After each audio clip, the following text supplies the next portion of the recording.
Good afternoon. Today we're going to be talking about fractions and decimals on a number line. Our essential question is, how can you use a number line to compare positive and negative numbers, including fractions and decimals? And this is from Big Ideas Math 256 to page 271. And it goes on page 73 of your interactive notebook. Please pause the video if you need to make sure that you can write down your topic and essential question and to set up your page for notes.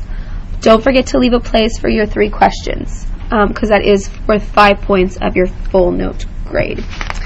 We're going to start off with doing a little bit of review where we're going to compare some numbers. We did this in a lesson or 2 ago.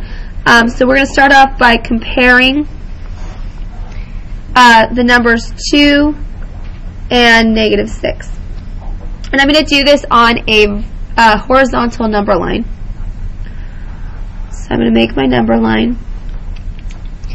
I'm going to put my 0 in. 1, 2, 3, 4, 5, 6. 1, 2, 3, 4, 5, 6. This is a negative 6. Okay, so comparing, I'm going to go first to the 2. Am I going to go to the right or to the left of 0, class? Which way am I going to go? Am I going to go the right? Left. You think the right? That is correct, because everything over here is your positive numbers, and everything over here is your negative numbers. So I'm going to go 1, 2, make a dot, and I'm going to label this is 2.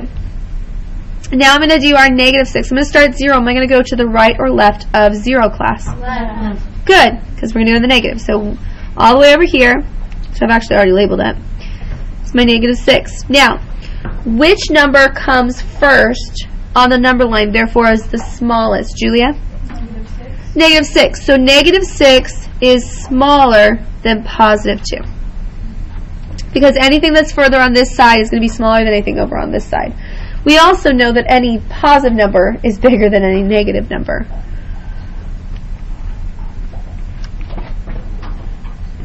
Now the next one we're going to do is a little bit of a mystery question. So, you're going to solve a mystery. A number, remember, a number means I don't know what that number is. A number is greater than negative 8 and less than 0. What is the greatest possible value?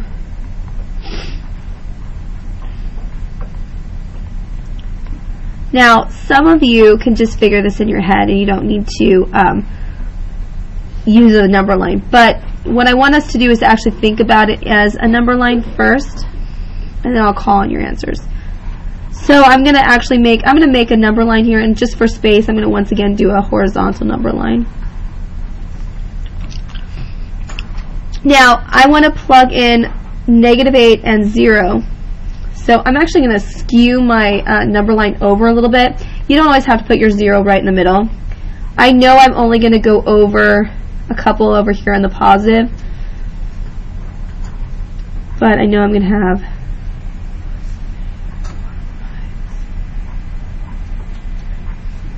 I've got negative 1, negative 2, negative 3, negative 4, negative 5, negative 6, negative 7, negative 8.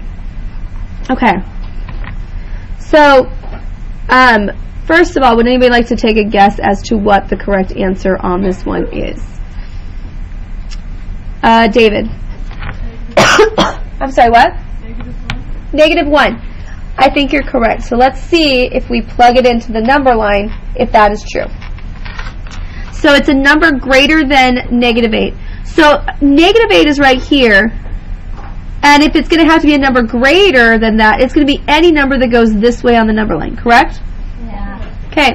But we're going to have to stop at a value because it's less than 0. So it's going to be between 0 and negative 8. So it could be anything in this range, as long as it is less than this and bigger than this. So then it says, what is the greatest possible value? Well, if you go all the way over here, and we're looking at whole numbers, okay, because I guess theoretically you could say that there's a fractional part that you could have like -1, or you have it closer to 0, but we're going to say whole numbers. So I'm going to go all the way over here, and this spot right here is close to 0, but it's still not quite there. So the greatest possible one is -1. So how you do that, you make your number line, plug in your values, and then see what is the biggest one that it could possibly be, but not quite at that 0. Good job, David. So the greatest possible is -1.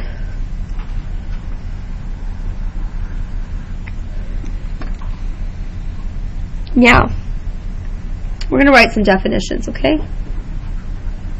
Starting with integers. Integers are a set of whole numbers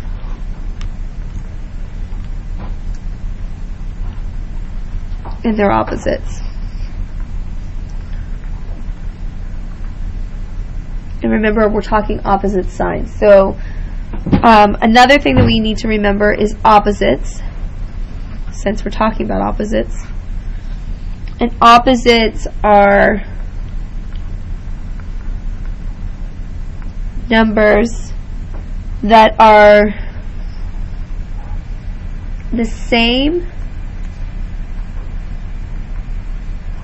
distance from 0 on the number line.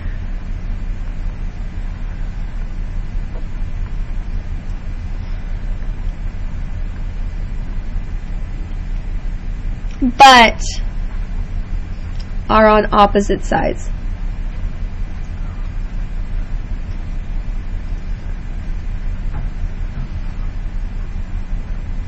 So it's very important that we remember that they're the same distance, but there is different signs. One is a positive, one's a negative.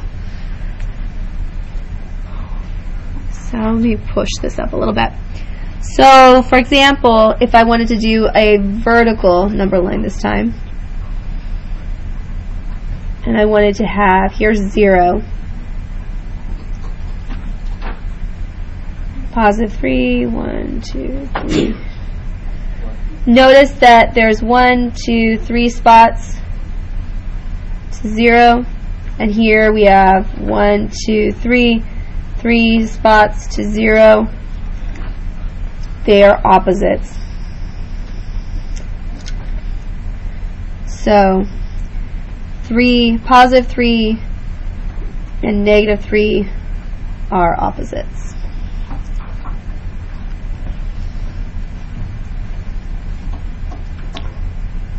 I'll give you a second to finish writing that down. Now, that was our lesson about a week ago. And then we started talking about absolute value. And it's important for you to understand the difference between opposites and absolute value. Opposites have a positive or negative value. Absolute value is always positive. We're going to take some notes on that in just a second.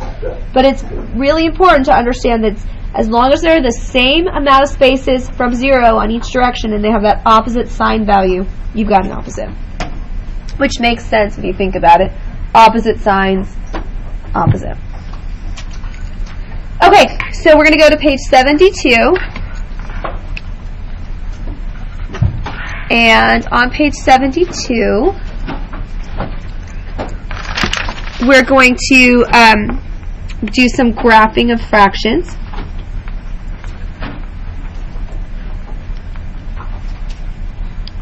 So we can use our number line to not only do whole integers, but we can also do fractions. To do this, I'm going to make us a 0. I'm going to say I have 1 here and -1 here. So in between these 1s, so I could have 1, 2, 3, but then in between I could also divide up in these sections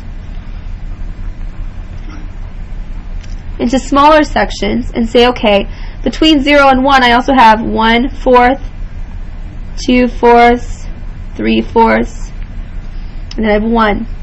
And then I would have 1 1/4, 1 2/4, and so forth.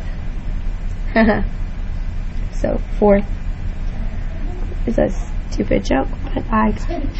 Alright, and then on this side you'd have negative 1/4, negative 2/4, negative 3/4, 1, and then you'd have negative 1 1/4, and so forth on. Can I ask you guys, can somebody with a quiet raised hand tell me what is an equivalent fraction to 2/4? Can I simplify that, Maddie? 1/2. So 2/4 is the same as 1/2, or 1 1/2, or negative 1/2, or negative 1. Those are all equivalent. So if I wanted to graph, let's say 3/4 and negative 3/4, which by the way, what are those? Opposites, good. I would go over 1/4, 2/4, 3/4. And then I would go on this side, 1/4, 2/4, negative 3/4 is right here. So you just divide up your number line smaller than the 1 segment chunks. Now we can also do this with graphing decimals.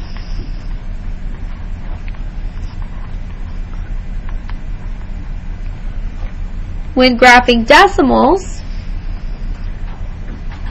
you're going to do the same thing. You're just going to break it up into smaller chunks. So for this one, let's say I have 0, 1, 2, and I want to do 1 6/10.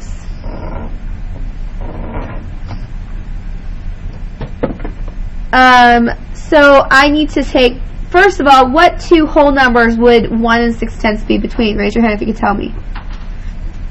Michael. 1 and 2? Between 1 and 2, good, because it's bigger than 1, smaller than 2. So we're going to be in this section. What should I divide this section into in order to do that? What portions? Xander? Tenths, good. So what I like to do for tenths is I first go in the middle. Okay, now I've got halves, right? Then this kind of is a weird thing to do, but I make a column, I separate and make a section in the center, and then I divide those other side sections. And it's the way I found to get perfect tenths. So once again, I divide in the center, make 2 columns on each side, in the middle, and then I divide those separate longer ones. So now I'm going to go over to 1, and then I'm going to go to half, because that's 0.5, because remember I have 1.1, 1.2, I'm running out of space. I should make this on the side. So 1.3, 1.4, 1.5, 1.6, 1.7, 1.8, 1.9, and then it becomes 2. It's hard to see a little bit because it's so smushed, but each of these represents a tenth. So I'm going to go to half, 1 more. Here is where 1.6 would be. Now, guys, a couple little side points. When you're locating points on the number line, please make sure you actually put the point on the number line. I get some weird answers. People like hover their points above the number line. Like they'll be like, oh, this is 1/10, and they put the number line it above the number line. Don't let your points hover. The points go right on that number line. You're going to securely put them on there, and you would say this is 1/10. Okay. Also, you can put the number value above or below. Just make sure you're clear with what it is. If it gives you a letter, you can give it a letter name. So if like it were to say A equals 1.6, you could say instead of 1.6, you could just label this A. And that would be clear. But make sure that point is not hovering. It's nice and solidly put on the number line. Okay. Next section of review of these lessons is absolute value.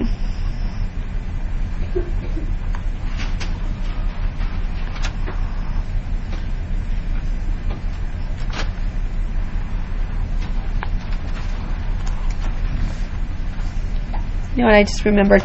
Did I put, I did on, okay. I'll make sure I underline all my vocab. Alright, so absolute value is also the distance from 0.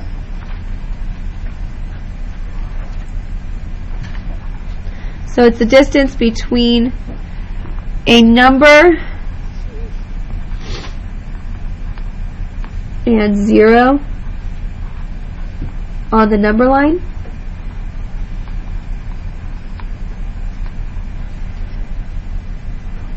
But you need to remember that, remember we talked about the froggy, and the froggy's hopping from the lily pad over. He's never doing a negative hop. He's always doing a positive hop. You're always having a positive number. So we want to remember that absolute value is always positive. And it is written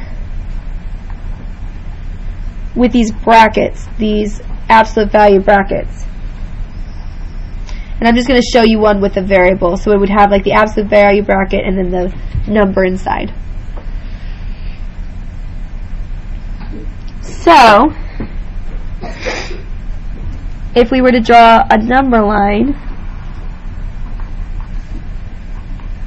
and I were to say graph all numbers, that's not a hashtag, it's numbers, with an absolute value of 2. Okay? So you're going to graph all numbers with an absolute value of 2. I'm going to start with my 0. 1, 2, 3. 1, 2, 3. Okay, raise your hand if you think you can tell me what numbers would I locate. Tristan. There would be -2 and -2 and +2, correct. Because both of them are 2 spots, right? So this is -2, this is +2. -2 is 2 hops to 0, +2 is 2 hops. They both have that same distance. Correct. Now, the last thing I want you guys to do is a little bit of practice on your own. I want you to find the opposites and absolute value of each number. You can use a number line if you like, but you don't have to. So let's do A is going to be 22. B, -13. C, 5. And D, let's do -61. Do you have a question? Or you wanted to give me the answer? Do you have a question? What's your question? when you're writing the absolute values, do you have to put them in the brackets? No, that's a great question. So what it would look like is I would be asking, what is this? Your answer is not going to be that. That's like, it's kind of like the same as if I were to say 2 times 4 and I would put that's a good question.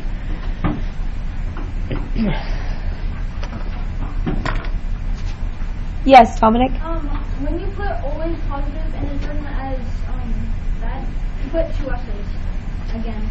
My bad. Because I really think it's positive. I like that extra S. Alright guys, so finish answering those questions and then you can add your questions and summaries to these set of notes. Thank you so much and have a great day.